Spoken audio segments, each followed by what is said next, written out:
দেখো, রিইনকার্নেশন বা পুনর্জন্মের গল্প তো আমরা সেই বহু বছর ধরে ছোটবেলা থেকে দেখে আসছি। সেই মেহবুবা, রাজেশ খান্না, হেমামালিনী এবং তারও আগে বলতে গেলে রাজকুমারেরও একটা এরকম টাইপের সিমিলার রিইনকার্নেশন বা পুনর্জন্ম নিয়ে একটা বই দেখেছিলাম, এখন নামটা ঠিক মনে পড়ছে না। তো সিম্পল সুনি পরিচালিত গাথা বৈভবা বলে একটা রোম্যান্টিক ড্রামা এবং রিইনকার্নেশনের একটা জনরা এসছে। তো মুভিটা আমার কেমন লেগেছে তারই একটা অল ওভার রিভিউ দেবো তোমাদের কাছে। আর পুনর্জন্মের কনসেপ্ট 2026-এ বসে কেমন লাগলো সেটাও তোমাদের জানাবো। তো দিস ইজ যিশু, তোমরা হচ্ছে চলো রিভিউ করে চ্যানেল। তোমাদের সকলকে স্বাগত। যারা এখনো পর্যন্ত আমার চ্যানেলটাকে সাবস্ক্রাইব করেনি, প্লিজ চ্যানেলটাকে সাবস্ক্রাইব করে পাশে থাকা বেল আইকনটা প্রেস করে দিতে বলো না, যাতে করে আমার সমস্ত মানে যখন এই ভিডিও দেবো তার নোটিফিকেশন তোমার কাছে চলে আসে, তুমি সবার আগে রিভিউটা দেখতে পারো। তো গাথা বৈভবা মুভিটা আমার কেমন লেগেছে দেখো, যেটা আমি তোমাকে বললাম যে এই মুভির পরিচালক তো সিম্পল সুনি, আর ওইটাই মানে জনরা বলতে পারো রোম্যান্টিক ফ্যান্টাসি ড্রামা, একটা পুনর্জন্ম থিমের উপর ভিত্তি করে তৈরি হয়েছে।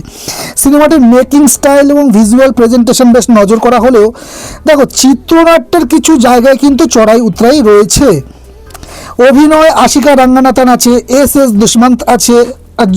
মানে এর যদি তুমি আমি যে পটভূমিটা যদি বলি না, মানে এই গল্পটা কিসের ওপর বেস করে হচ্ছে এই মুভিটা, দেখো এটা বর্তমান সময় থেকে শুরু করে দেবলোক পর্তুগিজ শাসনকাল এবং ভারতের স্বাধীনতা পূর্ববর্তী উপকূলীয় কর্ণাটকের 4টি ভিন্ন কালখণ্ডে 2 আত্মার প্রেমের গল্প বলবো। পজিটিভ দিক যদি বলে দেখো, সিনেমাটোগ্রাফি এবং কালার প্যালেট বেশ রিচ, বিশেষ করে উপকূলীয় কর্ণাটকের সিনগুলি এবং কাম্বালা সিকোয়েন্সটি কিন্তু ছিল মাস্টারপিস। আমার তো খুব ভালো লেগেছে ওই জায়গাটার। এটি বড় পর্দায় দেখার মতো কিন্তু একটা অভিজ্ঞতা দেয়। আশিকা রঙ্গনাথন 4টি ভিন্ন চরিত্রে অভিনয় করেছেন, প্রতিটি লুকে তাকে মানে সুন্দরই লেগেছে। অভিনয়টা মোটামুটি ভালোই ফ্রেশ লেগেছে। এই মুভিটি মূলত তার কাছেই টিকে ছিল। আর বিজিএম এর কথা যদি বলি, দেখো জুডাস অ্যান্ডের মিউজিক প্রতিটি যুগের মেজাজকে দারুণভাবে ফুটিয়ে তুলেছে। ব্যাকগ্রাউন্ড স্কোর গল্পের ইমোশনগুলোকে কানেক্ট করতে সাহায্য করেছে। কান্নাড় সিনেমায় সাধারণত যে ধরনের লাভ স্টোরি দেখা যায় তার বাইরে গিয়ে একটা গ্র্যান্ড স্কেলের রূপকথা আর মাইথোলজি মেশানোর সাহস দেখিয়েছেন পরিচালক সুনি সিম্পল। এবার আমি কয়েকটা নেগেটিভ ইস্যু বলি যেগুলো আমার এই মুভিতে লেগেছে। দেখো, সিনেমার ফার্স্ট হাফ কিছুটা ধীর গতির। পর্তুগিজ সেট আপে ভাস্কো দা গামার যে কমেডি ট্র্যাকটি রাখা হয়েছে সেটা খুবই হাস্যকর এবং বিরক্তি লেগেছে আমার। সিনেমার কিছু কিছু জায়গায় স্পেশাল এফেক্টস বা সিজিআই বেশ কৃত্রিম মনে হয়েছে, যেটা 2026-এ দাঁড়িয়ে খুব একটা ভালো লাগছিল না। বিশেষ করে দেবলোকের দৃশ্যগুলো আরও উন্নত হতে পারতো।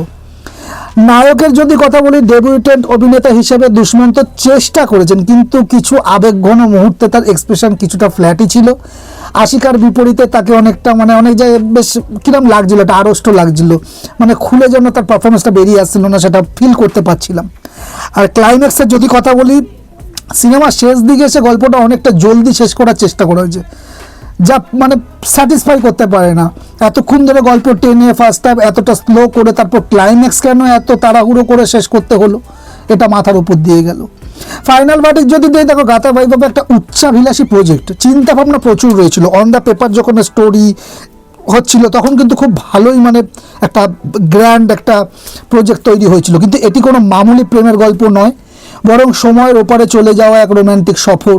যারা ভিজুয়ালি রিচ মুভি এবং একটু ভিন্ন সাথে স্টোরি টেলিং পছন্দ করো তাদের এটা ভালো লাগবে। তবে লজিক আর টান থ্রিল খুঁজলে কিন্তু কিছুটা হতাশ হতে পারো।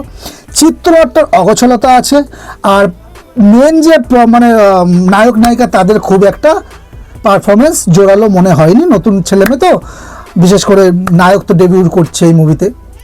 তো এই ছিল আমার গাথা বৈভবাকে নিয়ে পুরো ওভারঅল যা মতামত। আমি যদি এই মুভিটাকে রেটিং দিই তো 2.5 আউট অফ 5 দেবো। কারণ এর কারণেই দেবো যে এর যে আসল যে স্টোরিটা ছিল না, স্টোরিটা কিন্তু খুব ইন্টারেস্টিং ছিল, কিন্তু চিত্রনাট্যের জন্য এটা একটু ঘেটে গেছে এবং ক্লাইম্যাক্সটা তো যেটা বললাম, আর এই ভাস্কো দা গামার ওই জায়গাটা একটু বোগাস লাগছিল।